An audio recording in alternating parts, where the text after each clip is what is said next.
ശുദ്ധ റമളാൻ 10 കഴിഞ്ഞിട്ടും ഖുർആൻ ഒന്ന് അർത്ഥസഹിതം വായിക്കാനോ അതൊന്ന് പഠിക്കാനോ നമുക്ക് സമയം കണ്ടില്ല എങ്കിൽ ഏറ്റവും വലിയ നഷ്ടമാണ് എന്ന തിരിച്ചറിവ് നമുക്കുണ്ടായിരിക്കേണ്ടതുണ്ട്. ഹബീബായ റസൂൽ കരീം സല്ലല്ലാഹു അലൈഹി വസല്ലം നാളെ അല്ലാഹുവിന്റെ പരലോകത്ത് വലിയ പരാതി ബോധിപ്പിക്കുന്നുണ്ട് നമ്മളോട്. ഒരു വലിയ പരാതി, ചെറുതൊന്നുമല്ല, ഒരു വലിയ പരാതി ബോധിപ്പിക്കുന്നുണ്ട്. എന്താണ് ആ പരാതി എന്നോ? അല്ലാഹു സൂചിപ്പിക്കുകയാണ്, വഖാല റസൂലു യാ റബ്ബി ഇന്ന ഖൗമി ഇത്തഖദു ഹാദൽ ഖുർആന മഹ്ജൂറാ. എന്നാണ് പറയാ. അല്ലാഹുവിന്റെ പ്രവാചകൻ നാളെ പരലോകത്ത് നിന്ന് ചില ആളുകളെ കുറിച്ച് പറയുകയാണ്. വഖാല റസൂലു, അല്ലാഹുവിന്റെ പ്രവാചകൻ പറയും, യാ റബ്ബി, എന്റെ രക്ഷിതാവേ, ഇന്ന ഖൗമി ഇത്തഖദു ഹാദൽ ഖുർആന മഹ്ജൂറാ, അവർ ഖുർആനിനെ അവഗണിച്ചു കളഞ്ഞു എന്നുള്ളതാണ്. ഖുർആനിനെ അവർ അവഗണിച്ചു കളഞ്ഞാൽ, പ്രിയപ്പെട്ടവരെ, നമ്മൾ എവിടെയാണ് അവഗണിക്കുന്നതെന്നോ? നമ്മുടെ ഖബറിനെയാണ് നമ്മൾ അവഗണിക്കുന്നത്. തീർന്നില്ല, നമ്മുടെ വിചാരണയാണ് നമ്മൾ അവഗണിക്കുന്നത് എന്ന കൃത്യമായിട്ടുള്ള ഓർമ്മയും ബോധവും നമുക്കുണ്ടായിരിക്കേണ്ടതുണ്ട്. പ്രിയപ്പെട്ടവരെ, നമ്മളൊക്കെ വിശ്വസിക്കുന്ന ഒരു മരണമുണ്ട്. ആ മരണത്തിൽ നിന്ന് ഒരാൾക്കും തെന്നിമാറാൻ സാധിക്കുകയില്ല. ആ മരണം യാഥാർത്ഥ്യമാണെന്ന തിരിച്ചറിവ് ഈ പള്ളിയിലിരിക്കുന്ന മുഴുവൻ ആളുകൾക്കുമുണ്ട്, ഇല്ലേ? എല്ലാവരും ഒരു ദിവസം ഈ ദുനിയാവിൽ നിന്ന് യാത്ര പറയേണ്ടവരാണ്. പ്രിയപ്പെട്ടവരെ, നമുക്ക് വേണ്ടി ജനാസ മയ്യത്ത് നമസ്കരിച്ച് നമ്മളെ പള്ളിക്കാട്ടിലേക്ക്, ഖബറിലേക്ക്, ബർസഖിയായ ജീവിതത്തിലേക്ക് നമ്മളെ കൊണ്ടുപോയി വെക്കുമ്പോൾ, 3 അടി പിന്നോട്ട് നടക്കുമ്പോൾ, മനുഷ്യർ ഖബറിലേക്ക് വെച്ച് തിരിച്ചു പോരുമ്പോൾ അവിടേക്ക് മലക്കുകൾ ഇറങ്ങി വരുമെന്ന് പ്രവാചകൻ സല്ലല്ലാഹു അലൈഹി വസല്ലം നമ്മളെ പഠിപ്പിക്കുകയുണ്ടായി. അവിടെ ചില ചോദ്യങ്ങളുണ്ട്.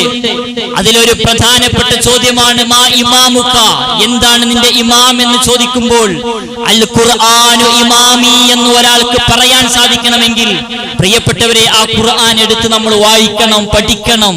അതിനുവേണ്ടിയാണ് അല്ലാഹു അത് അവതരിപ്പിച്ചു തന്നിട്ടുള്ളത്. പ്രവാചകൻ സല്ലല്ലാഹു അലൈഹി വസല്ലമയുടെ അടുത്തേക്ക് എല്ലാ റമളാനിലെയും ജിബ്രീൽ അലൈഹിസ്സലാത്തു വസ്സലാം ഒരു തവണ ഹിഫ്ള് പരിശോധിക്കാൻ വരുമായിരുന്നു.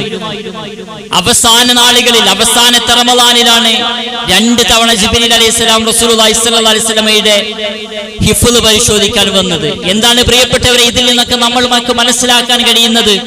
വിശുദ്ധ ഖുർആൻ നമ്മുടെ കൂടെ കൊണ്ടു നടക്കാൻ നമുക്ക് കഴിയണം. അത് പാരായണം ചെയ്യാൻ നമുക്ക് സാധിക്കണം. അർത്ഥസഹിതം അത് പഠിക്കാൻ നമുക്ക് കഴിയണം എന്നുള്ളതാണ്. നമ്മുടെ കൂടെ ഉണ്ടായിരുന്നു, നമ്മുടെ കീശയിലും നമ്മുടെ മൊബൈലുകളിലും നമ്മുടെ സെൽഫുകളിലൊക്കെ ഉണ്ടായിരുന്നു. പക്ഷേ ഹബീബായ റസൂൽ സല്ലല്ലാഹു അലൈഹി വസല്ലം പറയാൻ അവഗണിച്ചു കളഞ്ഞു ചില ആളുകൾ. ചില ആളുകൾ അതിന് കൊടുക്കേണ്ട പ്രാധാന്യം അവർ കൊടുത്തില്ല. അതുകൊണ്ട് തന്നെ അവരുടെ ഉള്ളിന്റെ ഉള്ളിലുള്ള ഇരുട്ട് അത് മാറാൻ സാധിക്കുകയില്ല എന്നുള്ളതാണ്. നമ്മുടെ ഹൃദയത്തിൽ അടങ്ങിപ്പിടിച്ചിട്ടുള്ള മുഴുവൻ തിന്മകളെയും മുഴുവൻ ഇരുട്ടുകളെയും വെളിച്ചമാക്കുന്ന ഒരു വലിയ ഗ്രന്ഥമാണ് വിശുദ്ധ ഖുർആൻ എന്ന തിരിച്ചറിവ് നമുക്ക് ഉണ്ടായിരിക്കേണ്ടതുണ്ട് എന്നുള്ളതാണ്. പ്രിയപ്പെട്ടവരെ, അള്ളാഹുവും നമ്മളും തമ്മിലുള്ള ഒരു ബന്ധം തിരിച്ചറിയാൻ ഒരൊറ്റ വഴിയുള്ളൂ, രണ്ടാമതൊരു വഴിയില്ല. അള്ളാഹുവും ഞാനും തമ്മിലുള്ള ഇപ്പോഴത്തെ ബന്ധമറിയാൻ ഒരൊറ്റ വഴിയുള്ളൂ. ഏതാണ് ആ വഴിയെന്നോ? ഒരാൾക്ക് എത്രത്തോളം ഖുർആനുമായിട്ടുള്ള ബന്ധമുണ്ട് എന്ന് നോക്കിയാൽ മതി എന്നുള്ളതാണ്.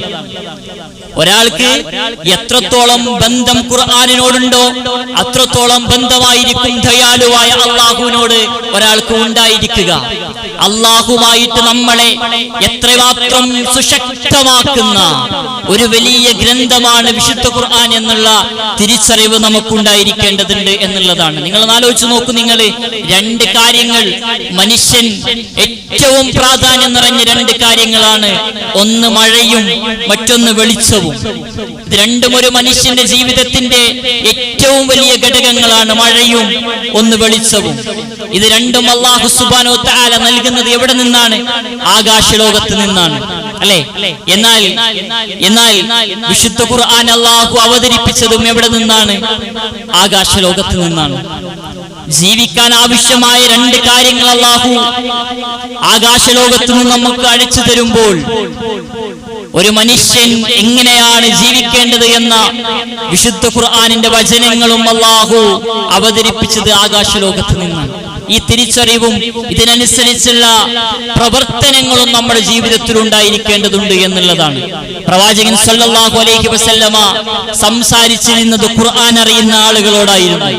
ഖുർആൻ അറിയുന്ന ആളുകളോടായിരുന്നു പ്രവാചകൻ സല്ലല്ലാഹു അലൈഹി വസല്ലം സംസാരിച്ചത്. അതുകൊണ്ട് തന്നെ പ്രവാചകന് കൂടുതലായിട്ടൊന്നും അവരോട് സംസാരിക്കേണ്ട ആവശ്യമില്ലായിരുന്നു. കാരണം പ്രവാചകൻ സല്ലല്ലാഹു അലൈഹി വസല്ലമയുടെ പ്രബോധിത സമൂഹം സ്വഹാബാക്കൾ അവർ ആ ഖുർആനിനനുസരിച്ച് ജീവിച്ചിരുന്ന ആളുകളായിരുന്നു. പ്രവാചകൻ സല്ലല്ലാഹു അലൈഹി വസല്ലമ നടന്നു പോകുന്ന ഒരു വടിയോരത്തതാ കുറെ ആളുകൾ ഇങ്ങനെ നിൽക്കുന്നത് കാണുകയാണ് പ്രവാചകൻ സല്ലല്ലാഹു അലൈഹി വസല്ലം. തന്റെ സ്വഹാബത്തിൽ ഒരാളോട് പോയി നോക്കാൻ പറഞ്ഞു. ഒരാൾ പോയി നോക്കി. എന്താണ് അവിടെ? ഒരാൾ ഖബർ കുഴിക്കുകയാണ്. ഖബർ കുഴിക്കുന്നത് മറ്റുള്ളവരിങ്ങനെ നോക്കി നിൽക്കുന്നതാണ് കാണുന്നത്. ഖബറെന്ന് കേട്ടപ്പോൾ ഹബീബായ റസൂലുള്ളാഹി സ്വല്ലല്ലാഹു അലൈഹി വസല്ലമ തന്റെ സ്വഹാബത്തിനെയും കൂട്ടി ഖബറിനരികിലേക്ക് ഓടി എന്നുള്ളതാണ്. ഖബറിനരികിലേക്ക് ഓടി എന്നല്ല, മുട്ടുകൊത്തിയിരുന്ന് മണ്ണിലെ അടിയിലെ മണ്ണ് നനയുന്നതുവരെ ഹബീബായ റസൂലുള്ളാഹി സ്വല്ലല്ലാഹു അലൈഹി വസല്ലമ പ്രാർത്ഥിച്ചു എന്നതാണ്. എന്നിട്ട് തന്റെ കൂടപ്പിറപ്പുകളെ, ഖുർആൻ അറിയുന്ന തന്റെ സ്വഹാബിമാരെ പ്രവാചകൻ സല്ലല്ലാഹു അലൈഹി വസല്ലം ഒരൊറ്റ കാര്യമാണ് പറഞ്ഞത്: അയ്യു ഇഖ്വാനി, എന്റെ മിത്രങ്ങളെ, എന്റെ പ്രിയപ്പെട്ട എന്റെ സഹോദരന്മാരെ, ലിമിസ്ല യൗമ വഇദു, ഇതുപോലുള്ളൊരു ദിവസത്തേക്ക് നിങ്ങൾ ഒരുങ്ങണേ എന്നുള്ളത്. ഇതാരോടാ പ്രവാചകൻ സല്ലല്ലാഹു അലൈഹി വസല്ലം സംസാരിച്ചത്? ഖുർആൻ അറിയുന്ന ആളുകളോടായിരുന്നു. അവർ പിന്നീട് അതിനനുസരിച്ചുള്ള ജീവിതം അവർ ക്രമപ്പെടുത്തി എന്നുള്ളതാണ്. ഇതാണ് ഖുർആൻ നമ്മളോട് പറയുന്നത്. ഈ ഖുർആനിന്റെ വഴിയെ നിങ്ങൾ സഞ്ചരിക്കണം. അങ്ങനെ നിങ്ങൾ സഞ്ചരിക്കുകയാണെങ്കിൽ ഏറ്റവും ഉന്നതിയിലേക്ക് നിങ്ങൾക്ക് എത്തിപ്പെടാൻ കഴിയുമെന്നാണ് അല്ലാഹു സുബ്ഹാനഹു വ തആല പറയുന്നത്. ഇന്ന ഹാദൽ ഖുർആൻ യഹ്ദി ലില്ലതി ഹിയ അഖ്വം, ഖുർആൻ നിങ്ങളെ ഏറ്റവും നല്ല വഴി കാണിച്ചു തരുമെന്നുള്ളതാണ്. ഏറ്റവും നല്ല വഴി.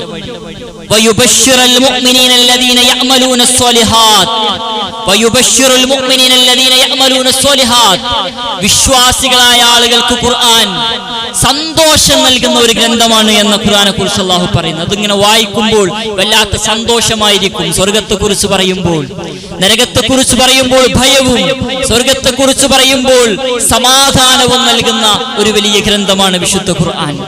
ഖുർആനെ കുറിച്ച് മറ്റൊരിടത്ത് ഖുർആൻ പറയുന്നുണ്ട്: വനുനസ്സിലു മിനൽ ഖുർആനി മാ ഹുവ ശിഫാഉൻ. ഇങ്ങനെ ഒരു ഗ്രന്ഥം പിന്നെ ലോകത്ത് പറഞ്ഞിട്ടില്ല. ഇങ്ങനൊരു ഗ്രന്ഥം ലോകത്ത് പിന്നെ പറഞ്ഞിട്ടില്ലാത്തൊരു വാക്കാണ് ഖുർആൻ അവിടെ പ്രയോഗിച്ചത്. മനുഷ്യരെ, നിങ്ങൾക്കുള്ള മുഴുവൻ പ്രയാസങ്ങൾക്കും, നിങ്ങൾക്കുള്ള മുഴുവൻ പ്രതിസന്ധികൾക്കുമുള്ള ഷിഫാ എന്ന് പറഞ്ഞാൽ മരുന്ന് എന്നാണ്. മരുന്നാണ് ഖുർആൻ എന്നാ പറഞ്ഞത്. നിങ്ങൾക്കുള്ള മരുന്നാണ് ഖുർആൻ. ഇങ്ങനെ ഒരു ഗ്രന്ഥവും ലോകത്ത് പറഞ്ഞിട്ടില്ല. മരുന്നാണ് ഖുർആൻ. സങ്കടങ്ങളില് വിതുമ്പി ജീവിക്കുന്ന ആളുകൾ നമ്മുടെ കൂട്ടത്തിലുണ്ടാവും. വിധവകളായ ആളുകൾ നമ്മുടെ കൂട്ടത്തിലുണ്ടാവും. ഒരു പ്രയാസം പറയാതെ മക്കളെ നോക്കിയ ആളുകൾ ഉണ്ടാവും. വിധവകളായ ആളുകൾ വല്ലാത്ത പ്രയാസമായിരിക്കും അവർക്ക് മക്കളെ നോക്കുക എന്ന് പറഞ്ഞാൽ. ഭർത്താവ് മരിച്ചിട്ടോ ഒഴിവാക്കി പോകുകയൊക്കെ ചെയ്യുന്ന ആളുകൾക്ക് അവര് ഖുർആൻ എടുത്ത് വായിച്ചു നോക്കൂ നിങ്ങൾ. അവർക്ക് ഖുർആൻ ശിഫാ ആണ്, മരുന്നാണ് ഖുർആൻ. അതുപോലെ തന്നെ പല ആളുകളും നമ്മുടെ കൂട്ടത്തിലുണ്ട്. രോഗം കൊണ്ട് പ്രയാസപ്പെടുന്ന ആളുകള്, ക്യാൻസർ വന്ന രോഗം കൊണ്ട് പ്രയാസപ്പെടുന്ന ആളുകള്, അവരൊക്കെ ഖുർആൻ എടുത്ത് വായിച്ചു നോക്കൂ നിങ്ങൾ. അവർക്ക് സമാധാനമാണ് ഖുർആൻ നൽകുന്നത്. അതാണ് ഖുർആൻ പ്രയോഗിച്ച പ്രയോഗം, ഷിഫാഉൻ. നിങ്ങൾക്കുള്ള എല്ലാ തരത്തിലുള്ള മരുന്നാണ് ഖുർആൻ എന്ന് പറയുകയാണ്. എല്ലാ തരത്തിലുള്ള മരുന്നാണ് ഖുർആൻ. ഓരോ മനുഷ്യന്റെയും ജീവിതാനുഭവങ്ങളോടാണ് ഖുർആൻ സംസാരിക്കുന്നത് എന്ന ഖുർആന്റെ പ്രത്യേകത. ഒരു കർഷകനാണോ, ആ കർഷകന്റെ ജീവിതാനുഭവങ്ങളോടായിരിക്കും ഖുർആൻ സംസാരിക്കുക. ഒരു ഡ്രൈവറാണോ, ആ ഡ്രൈവറിന്റെ ജീവിതാനുഭവങ്ങളോടായിരിക്കും ഖുർആൻ സംസാരിക്കുക. ഒരു അധ്യാപകനാണോ, ആ അധ്യാപകന്റെ ജീവിതാനുഭവങ്ങളോടായിരിക്കും ഖുർആൻ സംസാരിക്കുക. ഒരു ശാസ്ത്രജ്ഞനാണോ, ആ ശാസ്ത്രജ്ഞന്റെ ജീവിതാനുഭവങ്ങളോടായിരിക്കും ഖുർആൻ സംസാരിക്കുക. വില്യം കിത്ത്മോർ എന്ന് പറയുന്ന ഒരു വലിയ എംബ്രോളജിസ്റ്റ് ഉണ്ടായിരുന്നു. ബ്രിട്ടനിലെ മെഡിക്കൽ കോളേജിലെ പ്രൊഫസറായിരുന്നു വില്യം കിത്ത്മോർ. വില്യം കിത്ത്മോർ ഒരിക്കൽ തന്റെ വിദ്യാർത്ഥികൾക്ക് ഇങ്ങനെ ക്ലാസ് എടുത്തു കൊടുക്കുകയാണ്. അദ്ദേഹം മെഡിക്കൽ കോളേജിലെ പ്രൊഫസറാണ്. അദ്ദേഹം ധാരാളം വിദ്യാർത്ഥികൾ അദ്ദേഹത്തിന്റെ മുന്നിലേക്ക് വരുന്നുണ്ട്. MBBS എടുക്കാൻ വേണ്ടി. അദ്ദേഹം ഒരു ദിവസം ക്ലാസ് എടുത്തത് ഗർഭസ്ഥാവസ്ഥയിലുള്ള പരിണാമത്തെ കുറിച്ചാണ്. ഉമ്മയുടെ ഗർഭപാത്രത്തിൽ ഒരു അട്ടയെ പോലെ മനുഷ്യൻ ഒട്ടിക്കിടന്ന് അവിടെയുള്ള പരിവർത്തനത്തെ കുറിച്ച് അദ്ദേഹം ഇങ്ങനെ ക്ലാസ് എടുത്തു കൊടുത്തപ്പോൾ സൗദിയിൽ നിന്ന് വന്ന അഹമ്മദ് എന്ന് പറയുന്ന ബാലൻ പറഞ്ഞു, സാർ എന്നെടുത്ത മുഴുവൻ വിഷയവും ഞങ്ങളുടെ കിതാബിൽ പറഞ്ഞിട്ടുണ്ട് എന്ന് പറഞ്ഞു. വില്യം ഗിത്തുമോർ സമ്മതിച്ചു കൊടുത്തിട്ടില്ല. കാരണം വില്യം ഗിത്തുമോർ വായിക്കപ്പെടാത്ത പുസ്തകങ്ങളില്ല, വില്യം ഗിത്തുമോർ വായിക്കപ്പെടാത്ത രചനകളില്ല. വില്യം ഗിത്തുമോർ സമ്മതിച്ചു കൊടുത്തില്ല. ഈ വിദ്യാർത്ഥി തന്റെ ഇംഗ്ലീഷ് ട്രാൻസ്ലേഷന്റെ ഖുർആൻ എടുത്തുകൊണ്ട് ഇദ്ദേഹത്തിന് കൊടുത്തിട്ട് പറഞ്ഞു, സാർ ഇതാ താങ്കൾ എടുത്ത മുഴുവൻ വിഷയങ്ങളും ഞങ്ങളുടെ കിതാബിൽ പറഞ്ഞിട്ടുണ്ട്. അത്ഭുതപ്പെട്ടു പോയി അദ്ദേഹം ആ പുസ്തകം വാങ്ങി, ഖുർആൻ വാങ്ങി. 2 ദിവസം കഴിഞ്ഞിട്ട് ഞാൻ തിരിച്ചു തരാമെന്ന് പറഞ്ഞു. 2 ദിവസമല്ല 2 ആഴ്ച കഴിഞ്ഞിട്ടും ഇദ്ദേഹം ഇത് തിരിച്ചു തരുന്നില്ല. ഈ വിദ്യാർത്ഥി പോയി ചോദിച്ചു, സാർ ഞാൻ എന്നും മഗ്‌രിബിന് ശേഷം ഓതുന്ന എന്റെ പുസ്തകമാണത്, എനിക്കത് തരണം. അദ്ദേഹം കൊടുത്തില്ല. അദ്ദേഹം പഠനം നടത്തുകയാണ്. കാരണം അദ്ദേഹം ഇന്നിതുവരെ വായിക്കപ്പെടാത്ത സത്യങ്ങളും ഇന്നിതുവരെ കേൾക്കപ്പെടാത്ത യാഥാർത്ഥ്യങ്ങളും അദ്ദേഹത്തിന് വിശുദ്ധ ഖുർആനിൽ കാണുകയാണ്. പ്രിയപ്പെട്ടവരെ, അദ്ദേഹം പിന്നീട് ജിദ്ദയിൽ വെച്ച് നടന്ന അന്താരാഷ്ട്ര സയൻസ് എക്സിബിഷനിൽ ഒരു വലിയ പ്രഭാഷണം അദ്ദേഹം നടത്തുകയാണ്. അദ്ദേഹം പ്രസംഗിച്ച ഒരു വലിയ പ്രഭാഷണം. ആ പ്രസംഗത്തിന്റെ തുടക്കം അശ്ഹദു അല്ലാ ഇലാഹ ഇല്ലല്ലാഹ് വ അശ്ഹദു അന്ന മുഹമ്മദർ റസൂലുള്ളാഹ്. അദ്ദേഹം പിന്നീട് ഈ വെളിച്ചത്തിലേക്ക് കടന്നു വന്നു എന്നുള്ളതാണ്. പിന്നീട് അദ്ദേഹം ഒരു പുസ്തകം എഴുതി, മനുഷ്യന്റെ സൃഷ്ടിപ്പ് ഖുർആനിലും ബൈബിളിലും ശാസ്ത്രത്തിലും എന്ന് പറയുന്ന ഒരു പുസ്തകം പിന്നീട് അദ്ദേഹം എഴുതുകയുണ്ടായി. നോക്കൂ നിങ്ങൾ, ആ ശാസ്ത്രജ്ഞന്റെ ജീവിതാനുഭവങ്ങളോട് ഖുർആൻ സംസാരിച്ചു. മഹത്തായ ഗ്രന്ഥമാണ്, വലിയ ഗ്രന്ഥം.